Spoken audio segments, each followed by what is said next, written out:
Oh no, it's gone. Why? As soon as I got home, I couldn't help but to scream. I looked everywhere, but I couldn't find my treasure, the $5,000 ring. Oh, that expensive-looking one? My sister wanted it, so I gave it to her. Oh, it's fine, right? No, it's not fine. That was given to me by my mother, and it's irreplaceable to me.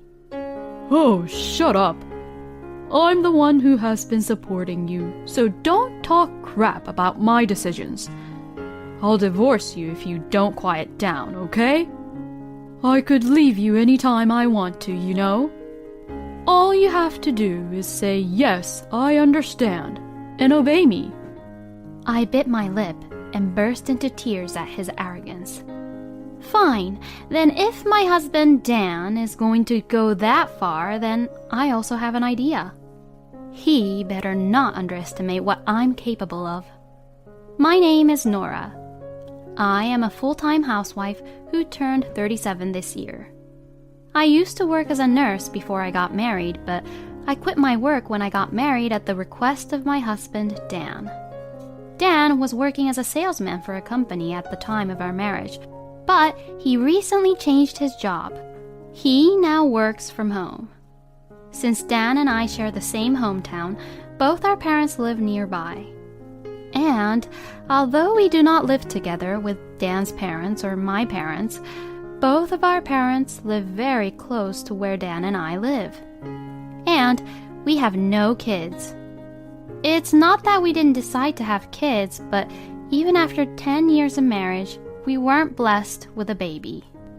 After about 5 years of marriage, I went to the clinic once for a checkup and found no issues on my part. As for Dan, I don't even know if there is an issue or not because Dan has never gone to the clinic, no matter how many times I have urged him to do so. But I am not going to complain about it, nor am I going to force him to go to the clinic for a checkup. For my part, I would be happy if we could live a nice life together as a couple, even if we don't have kids. My parents also weren't the ones who would ask for grandkids every time we saw them, and leave the matter of having a baby to Dan and I. But my mother-in-law Lauren had a completely different view. She would come to my house unannounced and without telling me, and every time we saw each other, she would ask if I got pregnant yet with her grandchild. I could understand that she wanted to see her grandchild, but her constantly asking me about getting pregnant was stressing me out and was really getting to me. And Lauren also complains about my housework. Oh, Nora, what's with the way you fold the laundry? You're a housewife, so you should be more careful. What? Is there something wrong with it?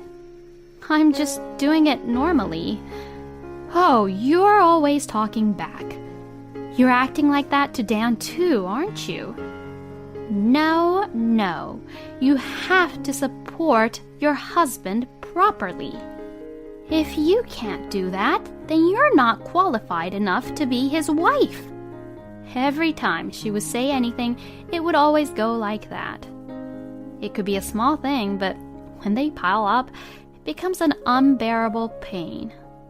I have talked to Dan about it, but he just won't listen to me at all. And actually, even Dan was giving me a hard time. Hey, about your mother, I get really hurt when she says such terrible things to me, you know. You could at least talk to her about it. You married me to be a family with me and to be my wife because you wanted to, right? Just listen to what my mom has to say. And why don't you just stop complaining and do the housework properly? I'm busy with work, but you're doing nothing. Dan doesn't seem to want to get into trouble with Lauren, who is really stubborn, so he's always trying to make me feel guilty. And even though it was Dan who requested that I become a housewife, he would always look down on me and say that since I don't work, I'm not busy when I am busy with house chores. Just dealing with Laura and Dan is enough, but recently another problem has come up. And that was Dan's sister Justine. She has been my problem too recently. Justine is the same age as me, and she is also married. She lived within 30 minutes distance, but apparently she had a big fight with her husband, so she packed her bags and moved back to her parents' house. If that was all there is to it, there was nothing I could say anything about Justine. But just like Lauren, Justine would come to my house without any notice and goes through my house as if it was hers. Unlike Lauren, she has never said anything terrible to me, but anything she finds in our house, she always wants it, and every time she would ask me if she could have it, which was quite annoying. Hey, Natalie, this bag is really nice. Oh, I like these heels too. If I were you, I'd show them off to everyone. You have so many expensive-looking things. Why don't you give me at least one of them? Dan bought them for you anyways, didn't he? No, he didn't.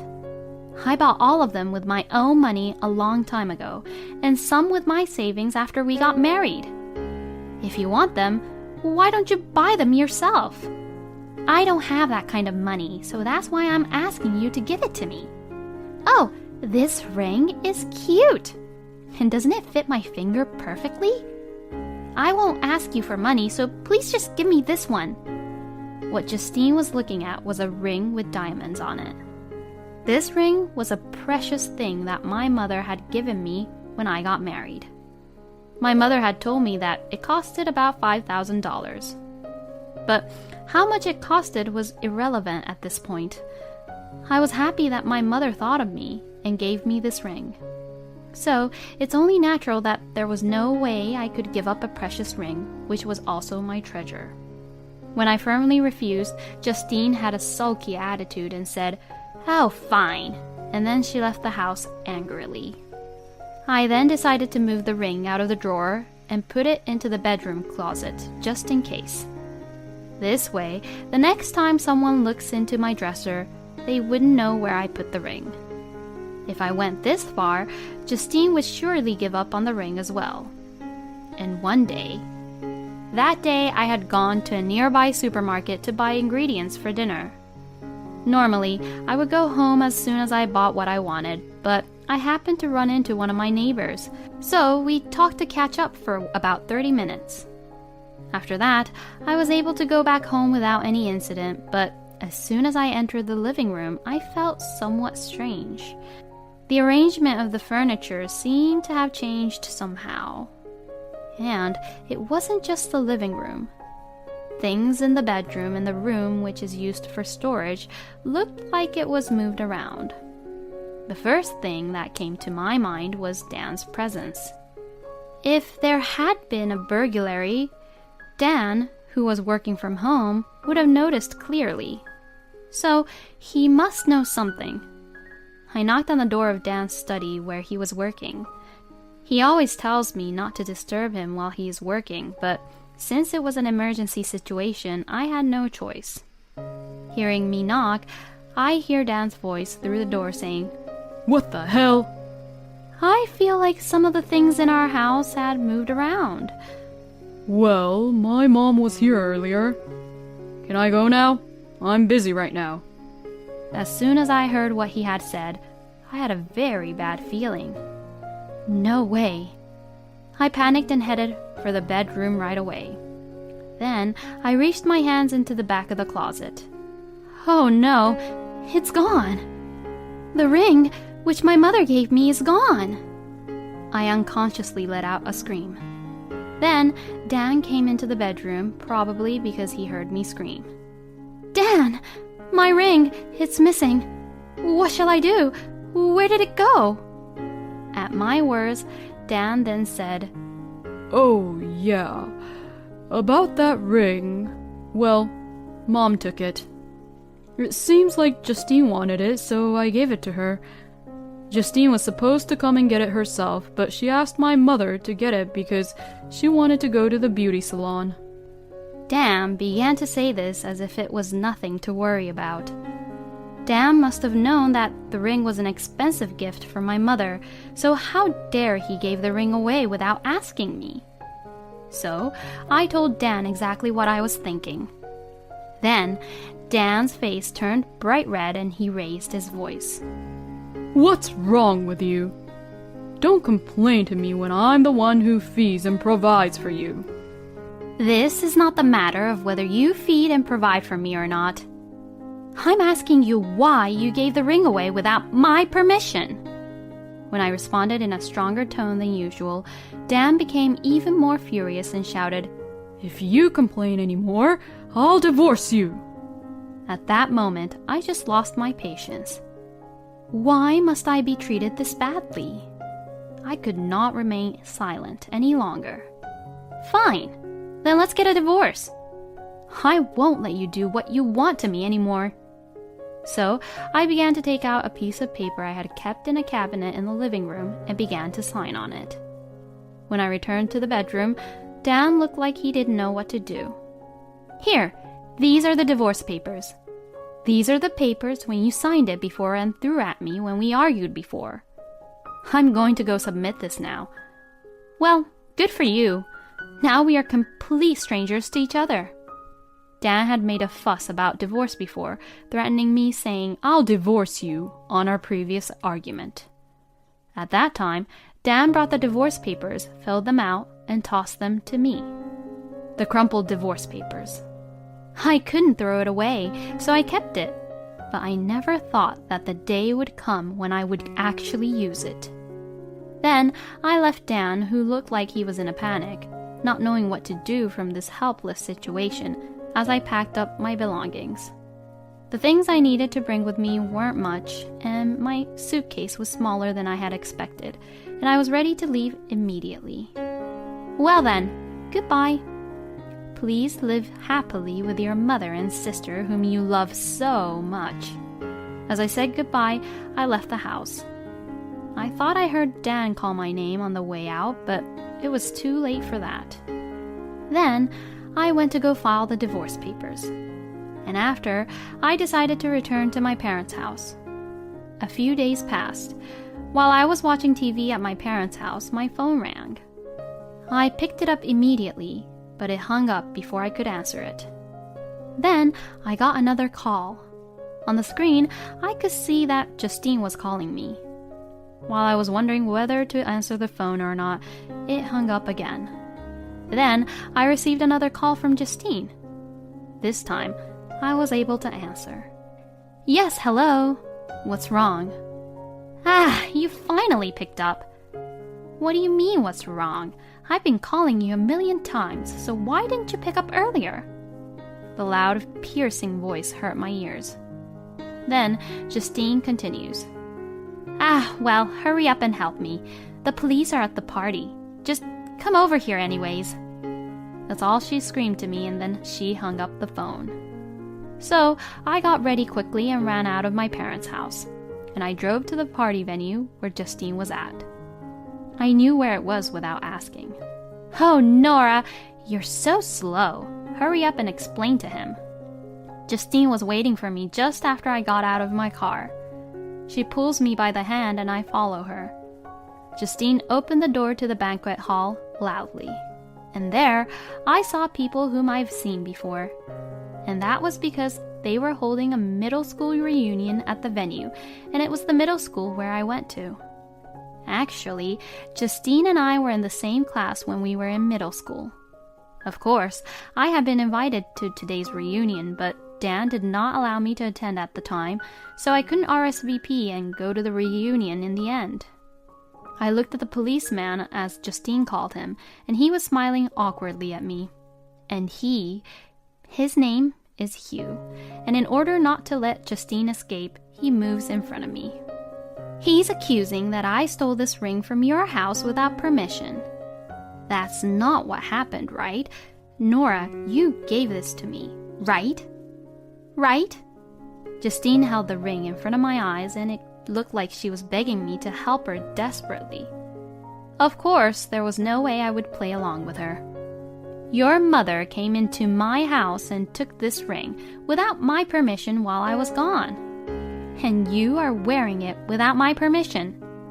I never allowed you to wear the ring. Justine bit her lip in frustration.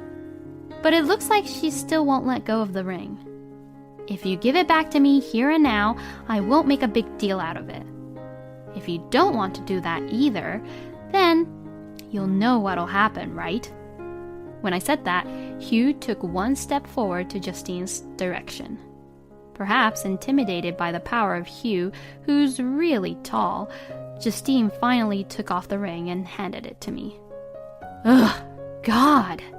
You could have at least given it to me. You're such a stingy, cheap woman. Hearing what she had said to me, apparently it seems like Justine has not learned her lesson yet. Well, if that's the case, I have an idea. I took a deep breath and spoke as loudly as I could. Oh, is that what a person who took the $5,000 ring without my permission should be saying? Maybe we should go talk to the police together after all. Oh, and of course, your husband should be there too. I know you're living separately with your husband after a huge fight you had, but I'm sure he'll fly out right away to see what happened, right? Good for you! My voice was pretty loud enough, and everyone in the hall was staring at us. Justine, who had attracted the attention of not only her classmates who were around her, but also those at the edge of the hall, seemed to be really embarrassed at what was happening. Her face turned bright red, and her eyes were all teary. Finally, she couldn't take it anymore and said, "This is terrible," and ran out of the banquet hall while hiding her face. I hope she will reflect a little on her behavior and attitude now. I felt a little bad to have spoiled the reunion as everyone was enjoying before this happened. I apologized to my classmates and left the venue. Then Hugh said to me, I'm glad you got your ring back. "Oh, I'm so sorry, Hugh. I'm sorry you had to help me with all this just because you became the police officer." Indeed, I knew in advance that Justine would surely wear the ring to this reunion.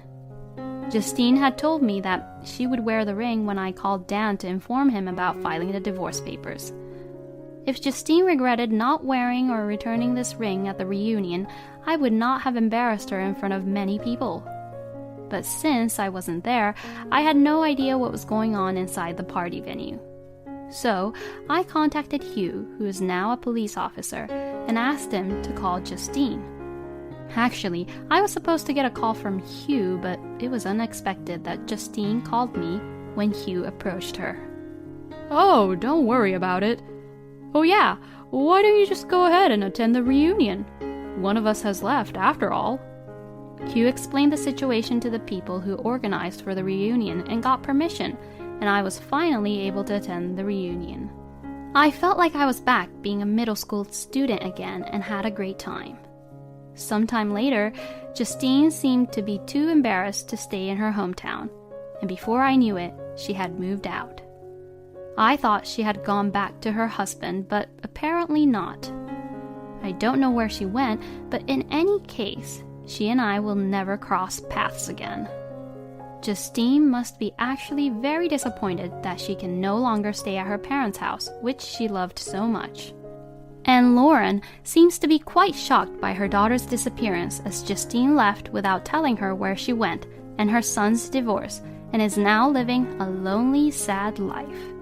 This is what Lauren and Justine deserves. Oh, and my ex-husband contacted me the other day. He said that he wanted to start over with me. I never had any intentions to divorce you. He cried to me over the phone, but of course, there was no way I would ever get back with him anymore. Dan couldn't do any housework at all, so I'm sure he feels horrible on how he treated me and how grateful he is of me when I was with him. A mutual friend of ours told me that when she happened to see Dan at the supermarket, he was wearing a crumpled shirt, looking exhausted, and had a large amount of frozen food in his shopping basket, so there was no doubt that Dan was regretting what had happened between us. Seeing how dirty and exhausted he looked like, it seems like his neighbors were also making rumors about him. I hope that Dan, Justine, and Lauren will reflect back to what they had done. As for me, on the other hand, I was able to get a job as a nurse, just as I did before I got married. Despite the blank period I had of being a nurse, I am doing my best now, and I am very happy to be able to be involved again in a job that is so rewarding. I may have become a divorcee, but I'm the happiest in my life right now.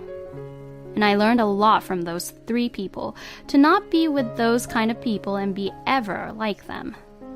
I also definitely learned that you can't live a good, happy life if you do things that other people wouldn't like, or if you envy other people's things. Thank you for watching until the end. Please subscribe to our channel. We hope to see you in our next video. My husband uses me and cheats on me, behind my back, as he only sees me as his ATM, and as a result, I made up my mind at the front door to get a divorce immediately from my husband. Then, with great force, I opened the front door. Whoa! You scared me. My husband David ended his call in a hurry. Welcome home. You're home early today. Yes, I'm back. Your ATM is back home now. What do you mean? My husband's face is completely pale. I heard about everything what you were talking about just now. So let's just quickly get a divorce, okay? My name is Natalie. It's been 4 years now since I married my husband, David. But I would learn the shocking truth about my husband. I would ask myself what I saw in my husband over the past 4 years being married to him. But there is no point in regretting what had already happened in the past. All I can do at this point is to just move on. The story goes back a few years. My husband was a regular customer at one of my favorite bars. So that is where I first met my husband, and we hit it off very well. And my husband was being flirty with me, and we had a great time drinking together, but at the time, I didn't really see him as a romantic partner. The reason for this was because we had 8 years of age difference, and David was younger than me. I was still single, and I was over 40 and had zero desire to get married. But I still wanted to have kids, even though I didn't really see myself getting married. Natalie, are you seriously single? Well, you're so quick to get that information. That bar manager must have talked about me, huh? Are you maybe a divorcee? Nope, I'm not even a divorcee. Are you serious? If you're that beautiful, no man would ever leave you alone, right? Oh, David, you really have no clue, huh? You're too young. You know, men don't want a hard-working, independent woman like me as his wife because they'd feel inferior. Oh, really? Yeah, really. That's the reason why I haven't been able to get married in the past, too. I've been asked to be a stay-at-home mom and do the house chores once I become the wife. But marriage is not for me. I'm sure there are many couples who help each other out even after they get married, but I didn't meet anyone like that. I see. Well, I don't know what to say, but sorry to hear that, and good job for trying. Oh, come on, don't pity me. I love my life, you know. That's good then. Well, let's toast for that and drink a lot tonight. Like that, we became friends and started drinking together. I think that went on for about 3 months. And out of the blue, David asked me to marry him. Hey, Natalie, will you marry me? Huh? What did you just say? I accidentally spat out the beer I was just drinking. Whoa, it got on me. I'm sorry. Well, you know, we're having so much fun drinking together, right? So, don't you think it would be even more fun if we got married? Well, not really. I didn't think of us like that. Oh, does that mean you weren't really seeing me as a man? No. Of course I recognize that you're a man, but I'm just saying that I didn't see you as someone who I'd have romantic feelings for, you know? You're just a fun drinking buddy. Oh, is that so? But I saw you as a woman with romantic feelings from the beginning, Natalie. What? Really? Yeah. I always thought how fun it would be if I could marry a person like you, Natalie. Oh, is that so? Well, thank you for thinking that. Despite how I look, I'm a good cook, you know. I'm also pretty good at doing house chores. Well, that's something new. You think so? Even men do house chores nowadays. Oh, really? Yup, they do. I think I'm a pretty good choice for you. Natalie, you can just focus on your work, and I'll take care of the house chores. I'll cook delicious meals and clean up around the house really nicely. On top of that, you'll have a fun person to talk to who you can also drink with. Come to think of it, that doesn't sound so bad. David is not at all like the other people who have asked me to marry them. And that's great. He's going to take care of the house for me. Oh, no. I should be a little more logical here. I'm not even in a relationship with David, and he already asked me to marry him. This could be a risky issue. Look, with everything that you said, I'm very happy, but you and I have never been in a relationship before. And if you're just asking me to go out first, that's understandable. But asking me to get married right away is just... Well, it's also really nice of you to ask such a thing to an old lady who's 8 years older than you, but asking for marriage all of a sudden is... Oh, really?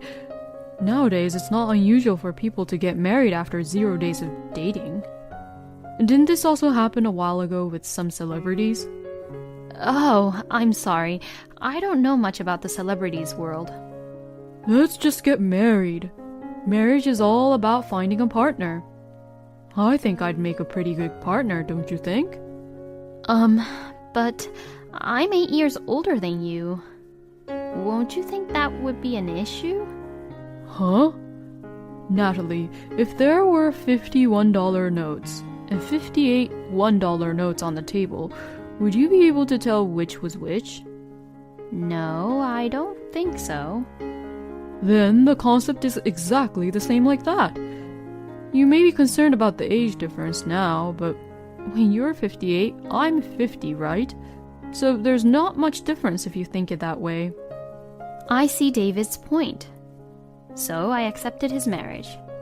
To be honest, this all happened because I was earning money without any issues, and I thought that it would be easy to just get divorced if we didn't work out.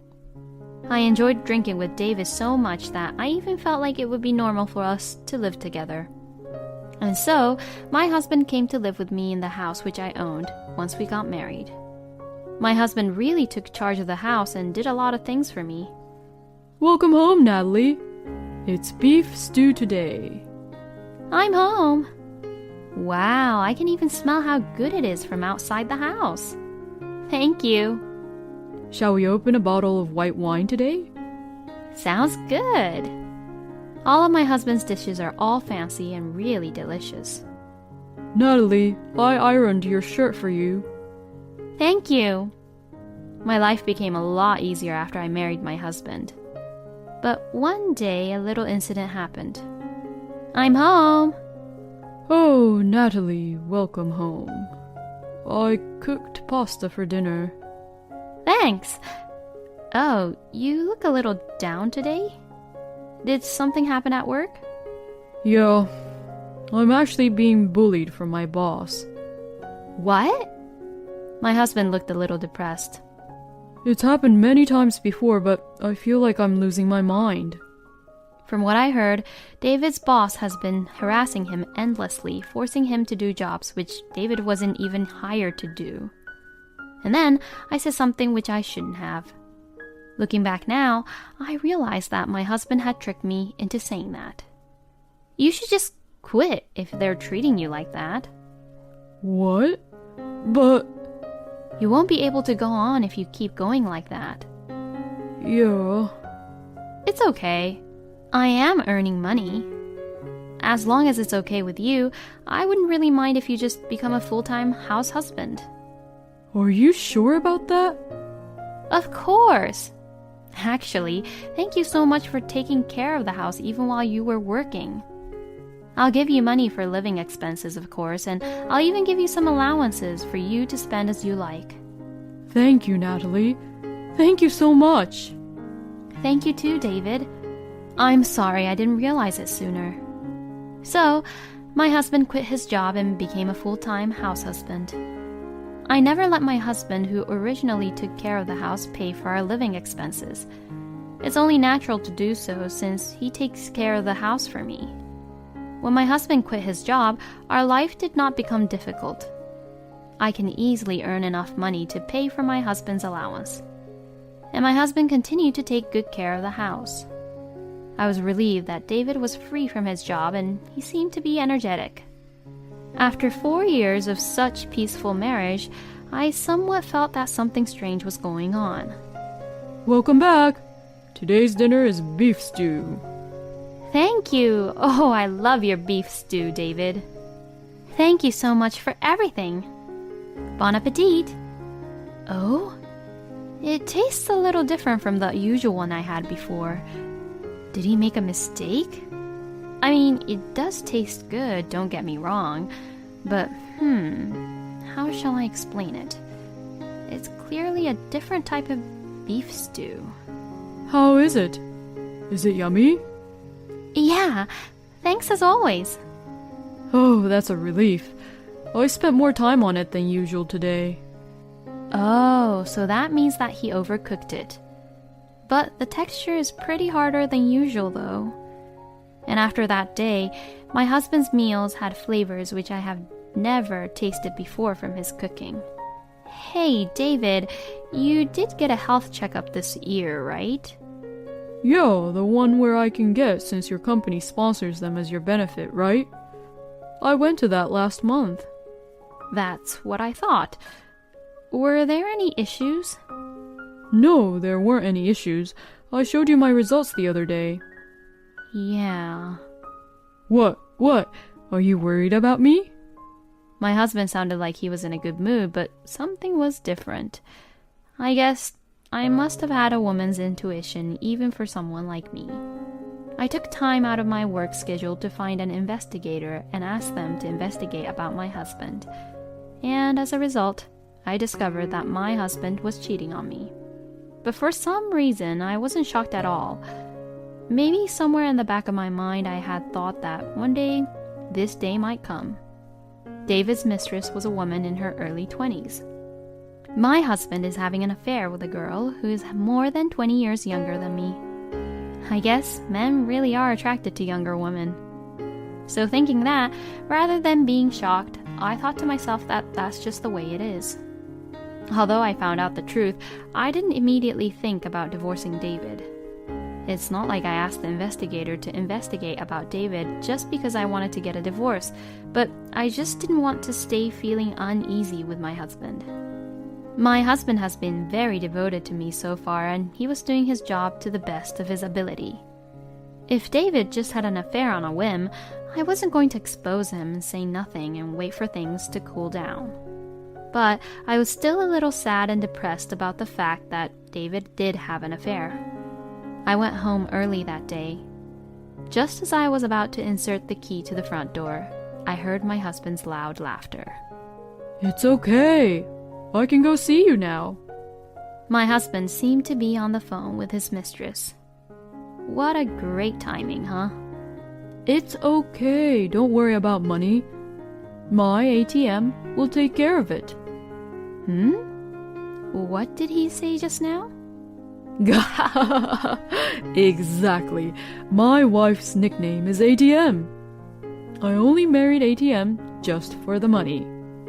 Otherwise, I wouldn't have married that old hag. What? Cooking? Oh, it's fine, it's fine. I've been preparing the pre-packaged meals recently nowadays. So I have enough time. Oh, so that's how it is, huh? I guess my husband only saw me as money from the beginning. All of my husband's meals were delicious, but if he asks me whether I want to eat it, even if he treats me like an ATM, I don't want to eat it at all. And it seems like he's been only preparing pre-packaged meals. Even I can prepare that for myself. I made up my mind at the front door to get a divorce immediately from my husband. Then, with great force, I opened the front door. Whoa! You scared me. My husband, David, ended his call in a hurry. Welcome home. You're home early today. Yes, I'm back. Your ATM is back home now. What do you mean? My husband's face is completely pale. I heard about everything what you were talking about just now. So, let's just quickly get a divorce, okay? What? Oh, come on, that was just a joke. A joke?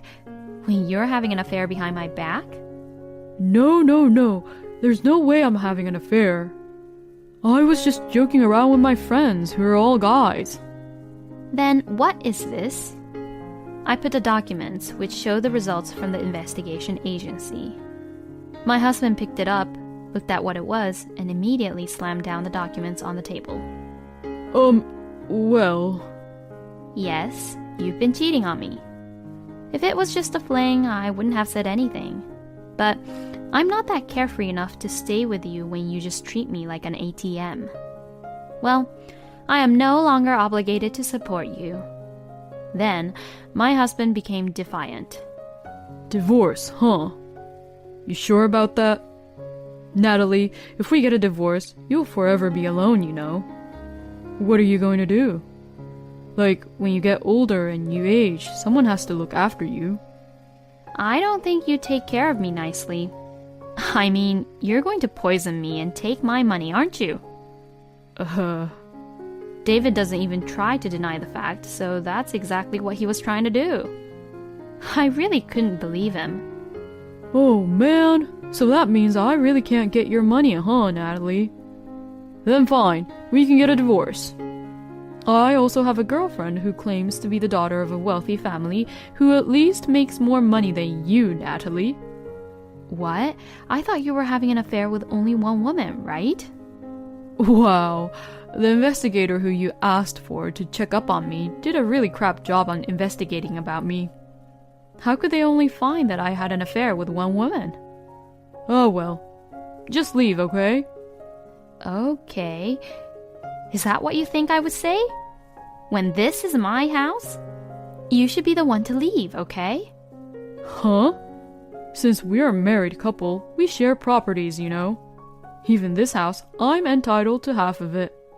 How ignorant are you? Well, we need a lawyer in between to discuss about this. So let's discuss this on another day. Just get out of here. So I just left the house as soon as possible once I got some of my things. By how my husband was acting around, it looks like he would never leave the house. There was no point in talking with him. Even though I was being kicked out, this will all be settled under the law. When I returned to the house a few days later, accompanied by a lawyer, my husband looked really surprised. David probably really didn't think that a lawyer would really come. You! Don't be a coward and bring in the lawyer here. I will, because this is my house. I won't allow you to illegally occupy it. This house is in my name, so you'll definitely lose. It's going to cost a lot of money, you know. When my husband heard that it would cost a lot of money, he accepted to move out of the house and packed up his belongings and left in about 3 days. Later, the divorce was successfully finalized, but my ex-husband was still being obsessed with money. He wanted only one thing. He wanted half of my property. But when it was discovered that my ex-husband had been having an affair with 3 women and that I told him that I would request alimony, he got quiet instantly. In the end, it was settled that the common property for the 4 years of the marriage was to be cancelled off with the alimony. At that time, my ex-husband spoke highly of the wealthy young lady who was his main love out of the 3 women, and boldly said that he would never run out of money. David only spoke about money until the very end. A month later, as I was regaining my peace and quiet, I received a phone call from David. Natalie, I'm really sorry. Oh, so you're apologizing to me now? What happened? That woman was a fraud. Huh? You know, the woman with the wealthy family. Oh, okay. And? Did she take all your money? Yes, exactly. She asked me if I wanted to get in on her dad's investment. So I gave her all the money I'd saved during the years I worked. She told me I'd make a lot of money. You're such an idiot. Natalie, please help me. I really don't have any money anymore. Well then, have a nice life. Goodbye, I'm gonna block you. I then hung up the phone and blocked my ex-husband's contact information. Later, my ex-husband was seen by the manager of the bar I used to go to, and it looked like David was waiting in line for a bus to the factory with a group of people. I'm sure David's working with them. He's getting old, so I'm sure no one takes him seriously anymore. David is a good cook, so I'm sure he could make a good living if he became a housekeeper or something like that. But I guess he'll understand these things on his own in his own time. I am currently focusing solely on my job because of what had happened with my ex-husband. David mentioned about how I'd feel after retirement, but I'll be fine. I'll be well on my own. I'm planning to save up and go into a nursing care when I get older. It is okay for everyone to have a different path in life. I will live my life the way I want to. A marriage after 0 days in a relationship, what a challenger, huh? But I guess Natalie was able to do that because she had enough money. I hope Natalie's life from now on will be prosperous. Thank you for watching until the end. Please subscribe to our channel. We hope to see you in our next video. My husband and our son both treats me like I am their slave and bullies me around horribly as a result. Shut the hell up! You're such an annoying woman. How can I even eat this crappy lunch? My son Kyle shouts at me like that and trashes the lunch which I prepared for him that day. It's your fault for not making good lunches. You're useless. Oh, I can't take it anymore. Let's get a divorce. I'll be glad to. Now, get the hell out of here. But a few minutes later, the two of them would be crying to me. My name is Christy. I am a housewife living with my husband Damien and our son Kyle, who is in the 8th grade. My husband and I have not been blessed with kids, but after being patient, finally we were blessed with Kyle. I have loved my son since he was a baby, and Kyle was the apple of my eye. But recently, Kyle is in the height of his rebellious phase. Kyle, hurry up and take a bath. Shut up, you old hag. You're supposed to keep the tub hot for me so that I can get in on my own time. Kyle, honey, get up early and go to school. It seems like you haven't cleaned my room at all. What the heck is going on? You better get it done by the time I get back. Oh, Kyle, if you're not busy, please help me a little, honey. Shut up and just go get me some juice. Like that, Kyle's outbursts towards me were terrible. Plus, he treats me like his servant and blames me when I didn't do it for him. And the other day, I found out that he was taking money from my wallet without my permission. When I questioned him about it, Kyle didn't seem offended and said, "All you can do for me is give me money anyways." At first, I tolerated him, thinking that he was just going through puberty as he is in 8th grade. But as I have watched his recent behavior and how he treats me, his own mother, I have come to realize that I can no longer let that slide as his puberty. I wondered what to do, and when I asked Damien about it, he replied, "Kyle's bad attitude is because of your bad education. You're a housewife, but you can't even do proper house chores or raise a child." And like that, I was blamed by Damien as well. Kyle's behavior and Damien's constant blame towards me were becoming more and more frustrating. Was it my fault that I didn't raise Kyle properly? Was it because of his puberty? Is there anything I can do to solve this? One day while I was thinking to myself like this, an incident occurred. I wake up early every morning just to make lunch for Kyle. Some days he doesn't go to school recently, but I don't know how Kyle is feeling and what he's in the mood for, so I do my best to wake up early every day. But I don't want this lunch. It doesn't taste good. If you're going to make lunch, make it better.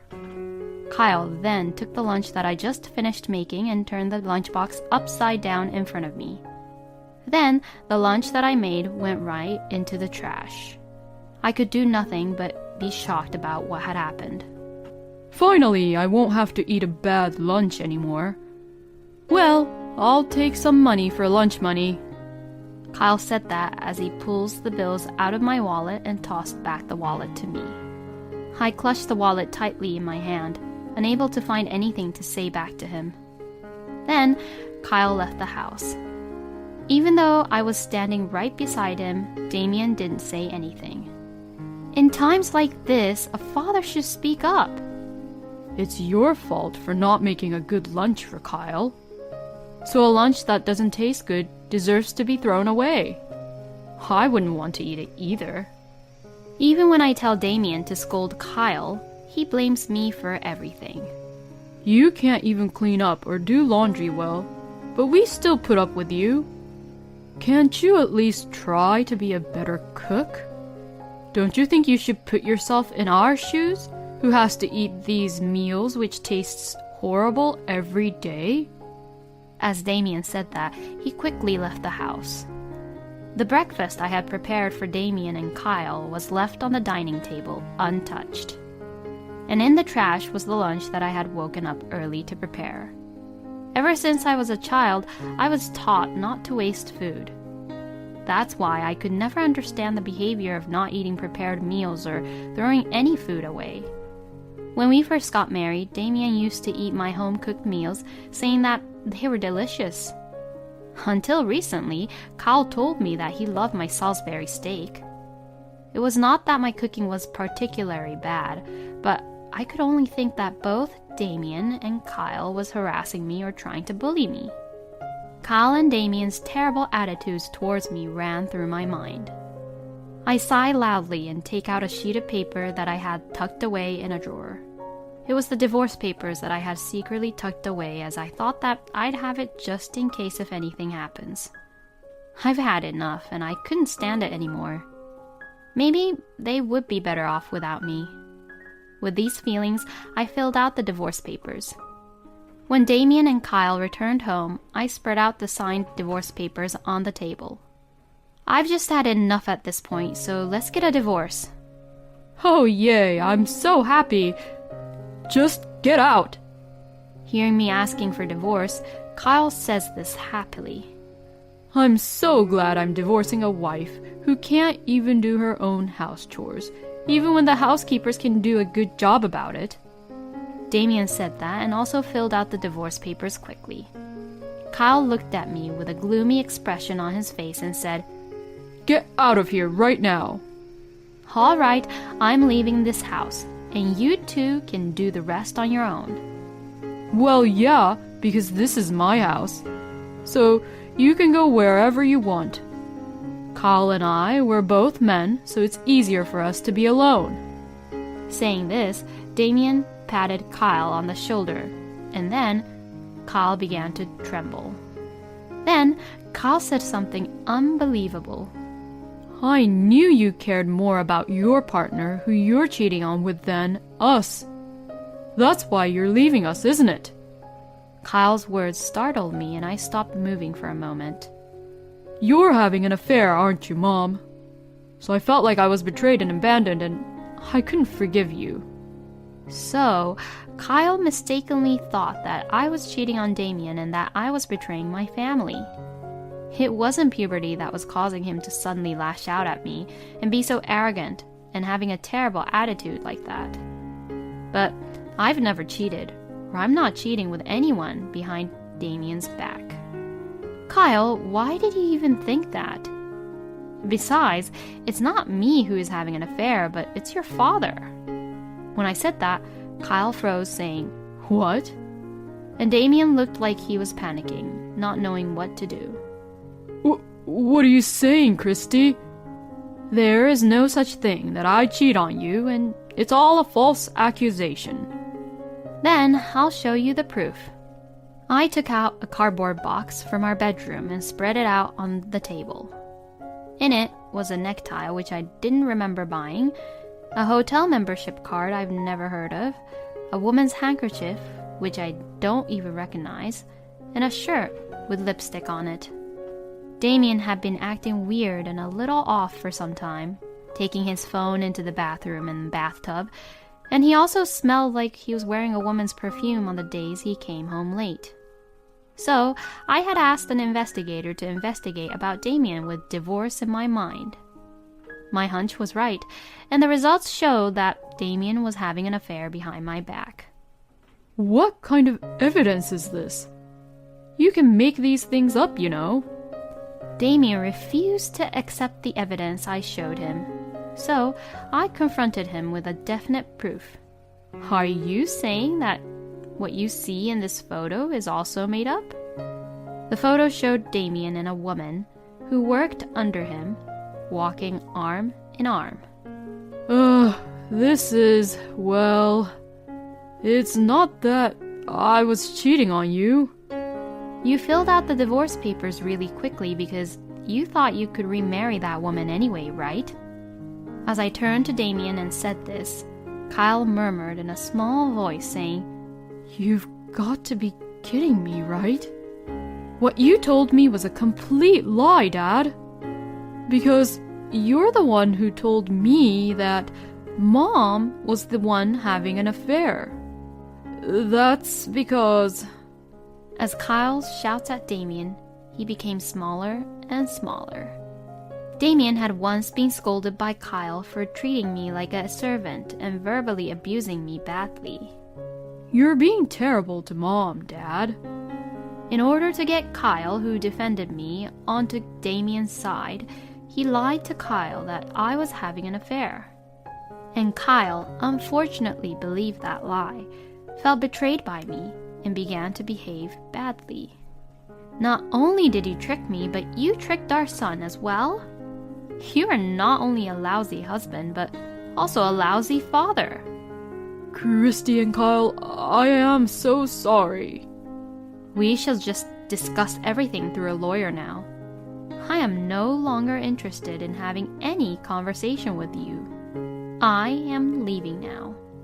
I ignore and shake off Damien's attempts to hang on to me and gather my things to leave the house.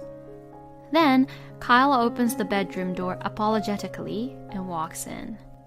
I'm sorry, Mom.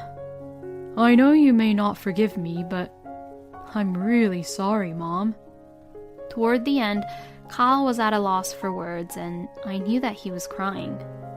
After so much verbal abuse I received from Kyle, I honestly don't think that I could forgive Kyle so easily. But when I saw my son's tears, I couldn't leave him just like that. Kyle, I'm thinking of going back to my parents' house. Would you also like to come too, Kyle? I'm really sorry, Mom. Thank you.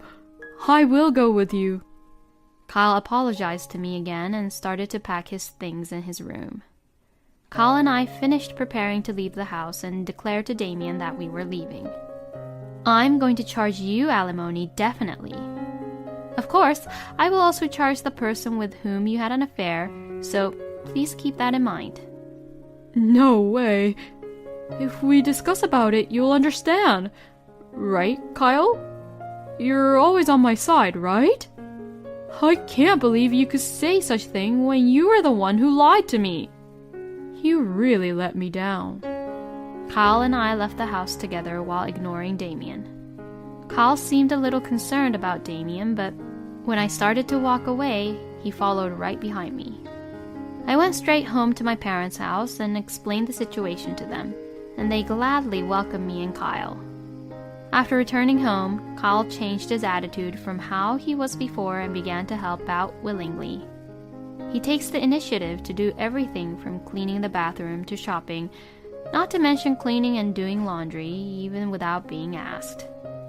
My parents live at home and are pretty old, so Kyle's help is a big help to them. They were happy to know that Kyle was growing up to be a good son. Kyle is a good son, and since coming back to my parents' house, Kyle seems to be back to who he was before. The grudges I had towards Kyle had gradually disappeared, and our conversations have increased. But there is one thing that has been traumatic for me. It was the incident when Kyle threw away the lunch right in front of me. No matter how hard I watched Kyle work, I couldn't bring myself to make him lunch because I still clearly remembered what happened that day. I guess Kyle knew and felt that too, because he never asked me to make him lunch. But Kyle's allowance was not enough to cover the cost of lunch. So, Kyle began waking up early and started to make his own lunch. Although he wasn't really used to it, he stood in the kitchen and cut vegetables. Seeing Kyle like that, the trauma in my heart gradually faded away. One day, Kyle told me that he had cooked scrambled eggs and left some for leftovers. I was curious and tried some of the leftovers. It tasted very salty, as if he put too much salt and pepper. I wonder if Kyle always eats salty scrambled eggs. It made me smile to think of Kyle trying his best to make his lunch every day, even though he was not used to it. Even though Damien had lied to him and he was tricked by Damien, I still would not be able to easily forgive Kyle for what he did. That's what I thought. But when I see Kyle working so hard on his own to help out, I can feel that he's making an effort to win my trust. Tears began to well up as I ate the salty scrambled eggs. Kyle was the one I had waited for so long to come into the world as my child. The son whom I had loved so much since he was a little baby boy, as he was the apple of my eye. I thought I might never be able to forgive him again after everything he had said and done to me. But after all, Kyle is my beloved son. I vowed to let bygones be bygones and face Kyle again. From that day on, my relationship with Kyle began to change for the better. I received the alimony from Damien and his mistress, and we divorced. With my savings, we moved into an apartment near my parents' house where we could live together as a family of two. I had been a nurse before my marriage, so I had no trouble getting back to work. When I started looking for work, the hospital manager where I had previously worked immediately called me. I was to work as a full-time nurse, and naturally, I would have to work the night shift on some days. But I never felt burdened because Kyle willingly volunteered to do the house chores. By the time Kyle became a high school student, we had grown very close. I even felt that we were closer than before Kyle's rebellion began. The two of us often go shopping together, and Kyle quickly carries the shopping bags for me without saying a word. One day, as the two of us were going out shopping as usual, I saw Damien on a sidewalk. Damien looked really dirty, and it looked like he was homeless, rummaging through a trash can. According to what my lawyer told me, Damien had had quite a hard time paying his alimony after our divorce. Still, he somehow paid the alimony, thinking that if he paid it, he could finally be with his mistress. But later on, when I demanded alimony from Damien's mistress as well, they ended up breaking up. Damien was fired from his job because his mistress told everyone in the company that Damien had forced himself onto her. Seeing Damien being like that, it didn't really make me sad at all. He got what he deserves. I muttered to myself, and Kyle turned to me and asked, "Mom, what's wrong?" Kyle didn't seem to notice Damien. Even though we were divorced, Damien was still Kyle's father. But Damien tried to tear Kyle and I apart with his stupid lies. Now that we are divorced, we are a family, just the two of us. I thought about it a lot, but in the end, I didn't tell Kyle about Damien. "Oh, no, it's nothing. Anyways, what do you want to eat tonight for dinner?" Salisbury steak. I really love how you make it, so I want to know how you make it, Mom. Please teach me today. Sure. I'm looking forward to the day I get to eat one of your delicious Salisbury steak, Kyle.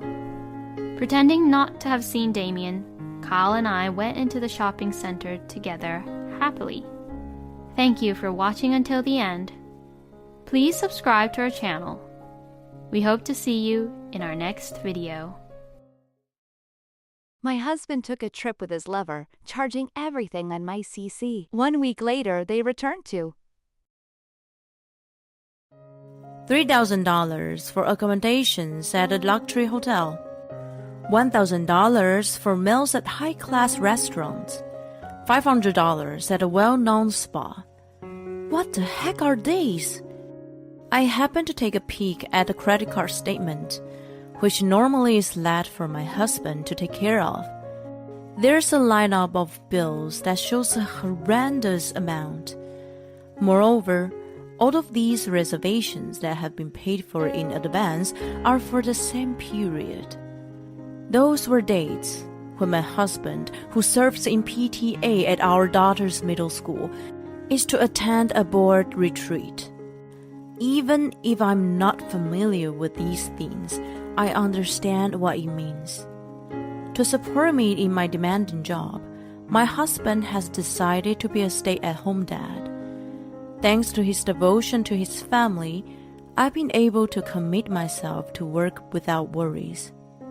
I've been grateful to him for being too good to be true. Yet, his true intention may have not been for the family. I carefully take out something and slip it into his wallet. At the same time, I make a call to someone.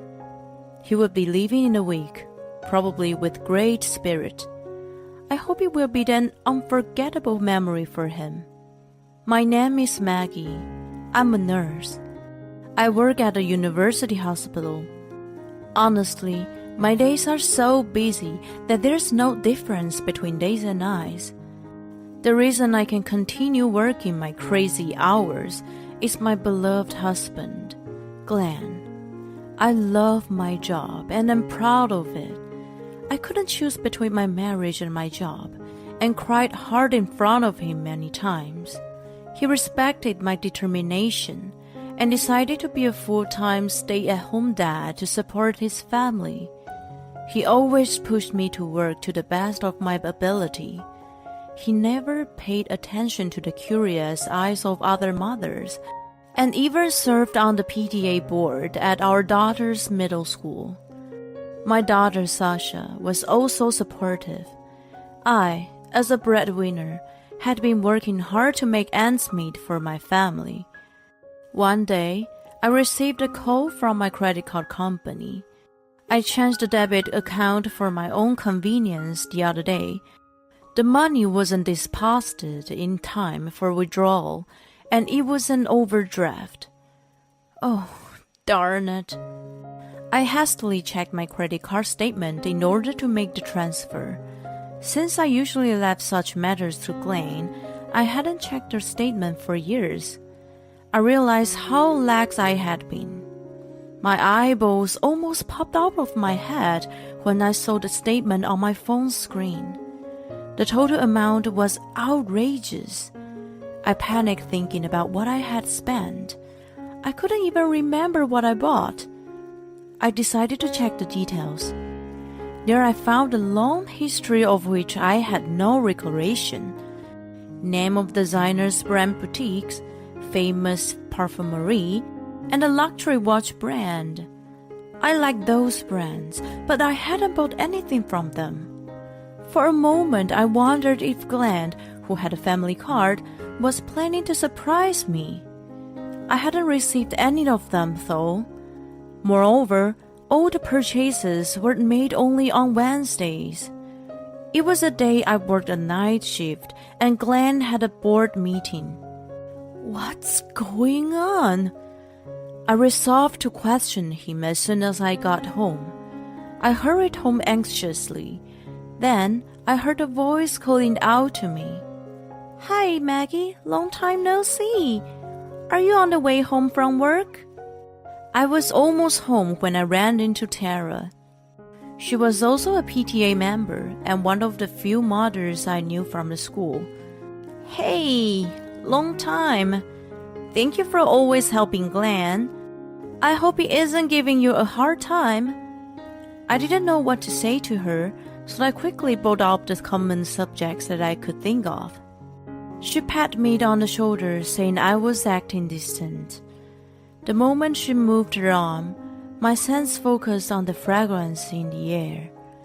The perfume she wore was the signature of the perfumery that was on the credit card statement.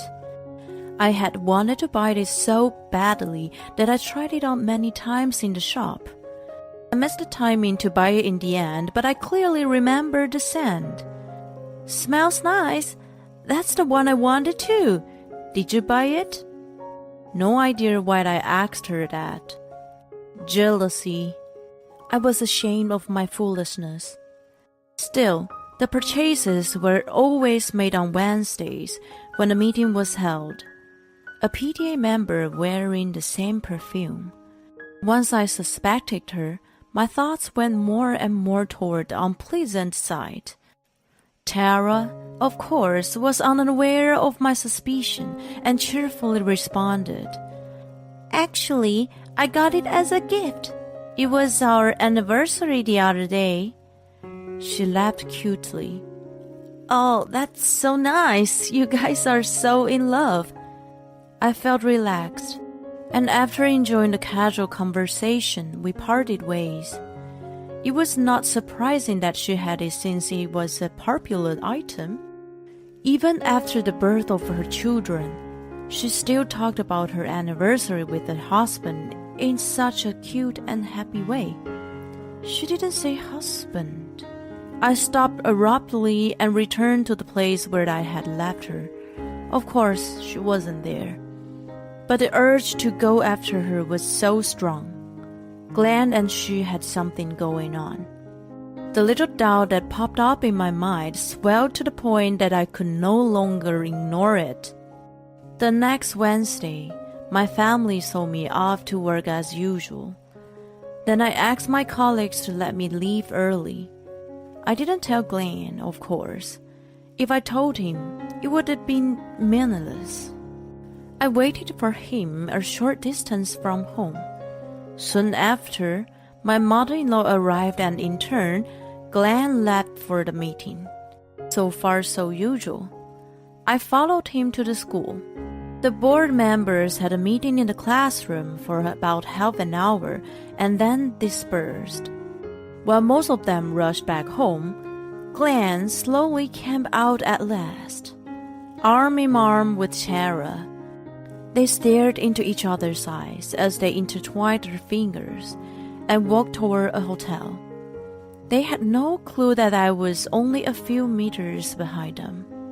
My face scrunched up with tears. I believed in him. I loved him. Did he allow me to work long hours for his convenience? I stood there, feeling betrayed and despair. Mercilessly, my phone displayed the latest credit card usage, which showed the hotel bill he just went in. Eventually, the fun was over and the two of them came out looking happy. I calmly snapped pictures of them. There were no more tears, not even a trace of affection left in my heart. After that, I avoided seeing Glenn as much as possible, using my work as an excuse. Personally, I wouldn't have minded divorcing him right away. The divorce meant that I was taking Sasha away from her father. I didn't want to speak to anyone until I had a chance to think it through. Mom? Sasha's sudden voice brought me back to reality. I had been crying alone in the living room in the middle of the night since that day. I thought I was being discreet, but it seemed that she had noticed something was wrong.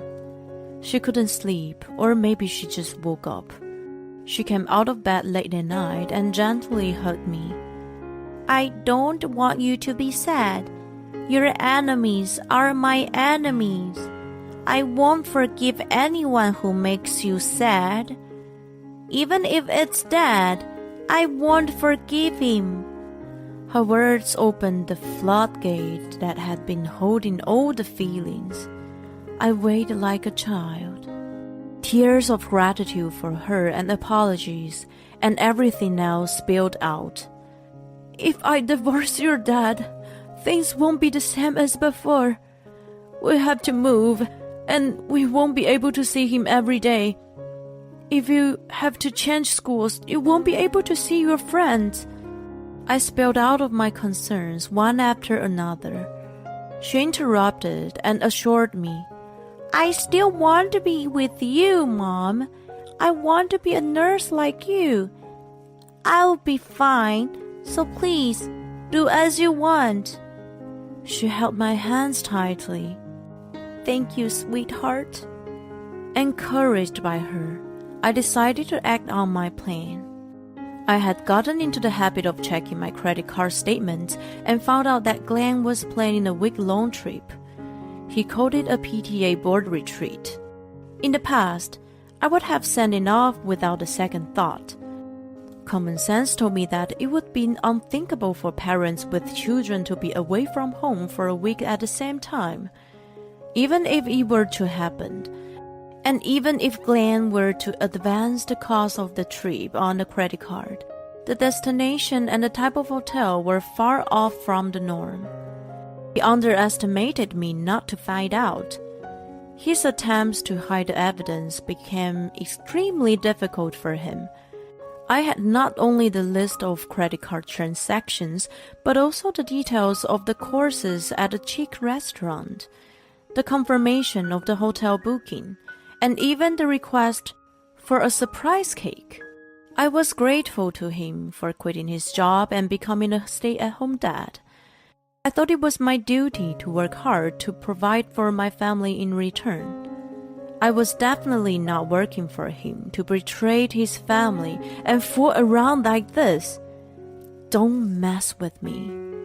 On my next day off, I calmly began my revenge against him. First, I called the hotel and every restaurant he had booked.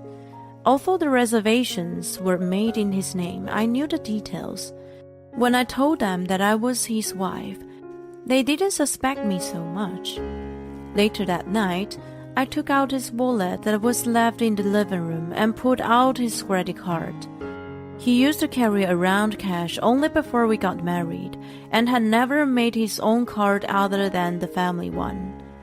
If his only card went missing, he would have immediately noticed something was wrong. So I put an expired one in his wallet. It had been renewed about 6 months ago, but I had been neglecting to get rid of it. I was truly amazed by my laziness and praised myself a little only for that occasion. It looked the same, but it was still expired. If he used it somewhere, he would have found out right away. It just needed to last until he was away from home. I'm leaving now. I'm going to have a lot of discussions to make the school better. Sasha, take good care of your mom, okay? Glenn left the house smiling, unaware of anything. Sasha and I also saw him off with smiles on our faces. I could have punched him in the face, but strangely, I felt very peaceful thinking that it was the last time I saw him. Well, let's get started. Yes. We made sure he was out of sight. In an instant, our smiles were concealed, and we rushed to pack our belongings. The movers showed up shortly after, and thanks to their efficiency, we were able to move into our new home in no time. Excuse me, where should we take these? Oh, don't worry about them. You can just leave them there. They took off wondering about the boxes that were piled up in one corner of the room. Then I handed them over to another mover who arrived in turn. The contents were all Glenn's belongings. There was nothing left in the house after that. Waiting for his return in the living room, Filled with memories were credit card statements and picture of him and Tara that I had taken the other day. I also left my wedding ring that had lost its meaning, and a draft of divorce papers. I noticed that my cell phone has tons of missed calls. They were all from Glenn, who probably noticed something strange on the trip. Too bad for him. I sent a text saying that I was unable to respond due to several emergency operations. I read my vibrating phone in a tower and put it in the bottom of my bag. By the time his meddling calls had calmed down, my call history had exceeded 100. Sasha and I couldn't help but giggle at it. Oh, right. I should probably make one last call. Yeah, that's a good idea. We made a call to someone. Later, what's going on here? Maggie? Sasha? Anybody home? When Glenn returned home, in a good mood, after a week-long affair, he was shocked to find the house empty. Stunned by what I had left behind for him, he repeatedly called me to no avail. Of course not. I blocked him on my phone. Then he received a call from an unknown number. He thought it was me and jumped at the call. Hello? What the hell have you done? I was asked to pay for all the bookings I had already prepaid online, and my credit card expired. Do you have any idea how humiliated I was? This is nothing but harassment. I had to borrow money from everyone. Take responsibility and come up with the money now. So, did you borrow 5 grand from each of them? If that's true, that's an awful lot of money. Did you go overseas? I bet you must have had a lot of fun. I hope Tara didn't give you a hard time. Glenn stiffened at the unexpectedly low, commanding voice. He turned pale and started trembling so badly that he could not make a word. Is this Tara's? I'm so honored that you remember me. Yes, this is her husband. I know everything about you guys. I will make a firm demand for alimony from her. I won't let you guys get away with it. He hung up the phones as soon as he finished. He had no interest in hearing what Glenn had to say. Panic-stricken, he tried to contact Tara, but the phone was dead. It had already been cancelled. It was her husband whom I called and told about their affair that day. He was surprised, but not distraught, and sounded deeply sorry. He was somewhat aware of her affair. It was still shocking for him to find that her cheating partner was a close acquaintance. He even offered to cooperate with me to do what I wanted. After I got the address of her parents from him, I sent all of Glenn's belongings along with a copy of my divorce papers and pictures of their affair to them. They were, of course, furious. They were in such an uproar. That the whole neighborhood came to know about Tara's divorce and losing custody of her children due to the adultery. Her parents were wealthy with a successful local business. She probably thought that they were going to help her no matter what. They were enraged with her actions, which were fatal to their credibility as a business owner. They did not even let her inside the house when she had come to them in tears. In the end, she had nobody to turn to and began to live alone in a small apartment. She worked day and night at a place that was famous for its low wage and hardship to pay alimony. Meanwhile, Sasha and I temporarily moved in with my parents until the divorce was finalized. Glenn also had returned to his. I'm actually still in touch with them as they care about Sasha greatly. According to his dad, he literally spends every waking moment on the farm now. He can't afford to delay the payment of alimony and child support. His dad sounded deeply dismayed by him. My attorney managed to negotiate a hefty amount of alimony on top of child support, so his monthly payment is quite a sum. I'm sure that he would have to work hard but unable to save for himself for years to come. It sounds like a living hell. After the divorce was successfully finalized, I moved to a new house with Sasha. In the end, she transferred to another school. Her new teachers and classmates have welcomed her warmly, so she's been enjoying her new life. Now that Glenn is someone from the past, I have to do the housework myself. It is much harder to keep a good balance between work and home than I imagine. But I definitely prefer this life rather than the one doubting my partner and a friend. I feel refreshed being freed from all the negatives now. I vote to be happier and work harder than before.